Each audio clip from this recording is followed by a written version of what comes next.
Hi everyone, we are the BiblioBabes from BiblioBabes.ca. I'm Kat. And I'm Kara. So today we're here to talk about indie authors and our love of them.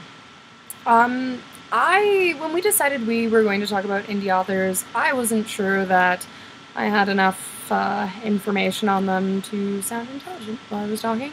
And then I realized, wait a minute, I know about indie authors because when I was 11 or 12, 13, I got my computer. And because I am the coolest chick ever, I was in love with Sailor Moon. And so I looked up everything there was to know about Sailor Moon and found this amazing fanfiction website called moonromance.net. And I spent countless hours trolling through their website looking for stuff to read. And it's a really good parable for what indie authors are doing now. Because for every 10 Sailor Moon fanfictions on that website that were, and then Sailor Moon boned Dragon Ball Z with his peepee. There was always something amazing. There was an author on there who wrote countless, novellas almost, about, Sailor Moon stuff. And I loved her work. Like, it was fantastic, so well written. And it had to do with characters that I really enjoyed. There was one where Darian wins Serena in a poker game. I mean, it sounds kind of silly now that I'm a grown-ass adult, but at the time, I loved it, and it was really well written, and I went to the trouble of downloading and printing everything she wrote, and she had some of the highest ratings on the website because she was so good. So she was still getting out there, and she was still, kind of famous in her little corner of the world. Yeah, so that totally leads to these niche markets, and for people like me that I'm kind of difficult to please when it comes to a lot of novels, and I have very specific wants and needs when it comes to a good story. And so a lot of this can't really be reached by these general fiction books that are picked up by publishers and published in mass quantities to make money. And this is where indie authors fill that gap, in that there are so many authors that offer so many different ideas and storylines, plots, and in different writing styles and language and techniques and colorful commentary. Yes. That you can really find a genre and a niche market that fills every desire you could ever imagine, and find these authors where you never ever would have had access to them, even Never. 5 years ago, especially with ebooks now and all of these self-publishing tools. Indie authors really have a chance to reach a group of people that will be interested in their work.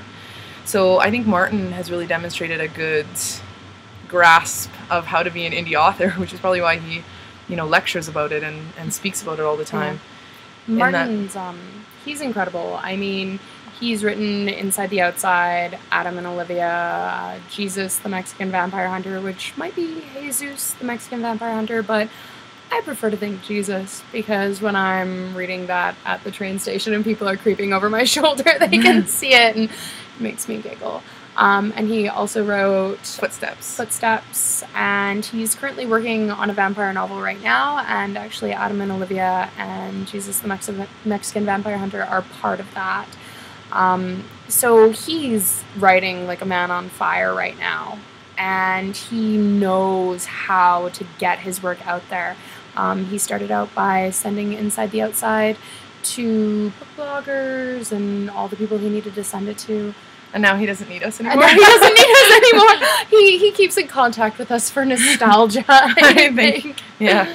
But he's incredible. And I mean, any indie author could take a page from his book, because one day you may be sending your work to book bloggers, and the next day you can be winning the Paris Book Prize. I mean, it's an exciting time, actually, to be like book bloggers like us, or even to be just book lovers, in that we have access through the internet and through self-publishing and ebooks, and indie authors, I mean, definitely, to reach so many different stories and genres we never could have done before. So it's like a revitalization of reading, actually. And it's a good time for people like us, Yeah. bloggers, who get to read these copies and go, holy crap, how are they not picked up and published and Yeah. all of that already? So get out there and read and really, like I did, is find something that really interests you, that you want to read, and just type it in Google and search it, and you'll find these indie authors that are writing those stories, and it'll be amazing how much you enjoy reading, and that love of reading will come back, even if you think it's dead in you. It's not. Indie authors have opened a whole world of reading to a brand new generation. Yeah, they really have. It's exciting. It's really cool, actually. Yeah. So thank you, indie authors. We love you. Yeah, and keep doing what you're doing. It's a hard road, you know. It's saturated, and some days I can imagine it feels like you're trying to reach the top, you know. But like, go to Martin's blog, martinlastreps.com. I think it's Inside Martin. Inside Martin? No, if you type in Martin Last Reps, then it'll come right up. It comes right up. I just like Inside Martin because it sounds dirty. It does sound dirty. Or type in Inside the Outside, and it'll come up with his story, and read kind of his journey, you know, and see what he's done. And if you stick to it and you find you write well and it's edited well, yes. Then these people are readers are loyal if they like your style, and if you keep producing work, people will read it. Absolutely. And for 99 cents, I mean, Martin Last Reps, his short stories are 99 cents. Yeah. And they're often free in the Kindle store. If you go to our blog, we always post when his books are free. Yeah. I mean, start with one of his short stories, love his writing, which you will, and then buy Inside the Outside, which is only $4.99. It's ridiculous how cheap books are. $5 for a book is like crazy. Yeah. I mean, that's like cheaper than a McDonald's meal. Yeah, well, you shouldn't even be eating McDonald's anyway. That's awful. Don't buy a book instead. Books will last a lifetime. Absolutely. McDonald's will last maybe 10 minutes in your stomach. And then an hour later when you are feeling very unwell. But you get our point, right? You get our point. So, indie authors, we love you. Yeah. And do what you do, and keep sending us books to read, because that's awesome. We're living the dream, guys. We get to read books for free. And it's nice. Yeah, and we do have a daily blog, like it's updated daily, religiously, with you know, grammar mistakes and books that we love and things like that. So do visit our website. It's bibliobabes.ca, CA for Canada, because that's where we are. Canadian A. And if you are an indie author you want us to review, we will do it. Yeah. So thank you. We love you. We love you too. Love you. Bye, everyone.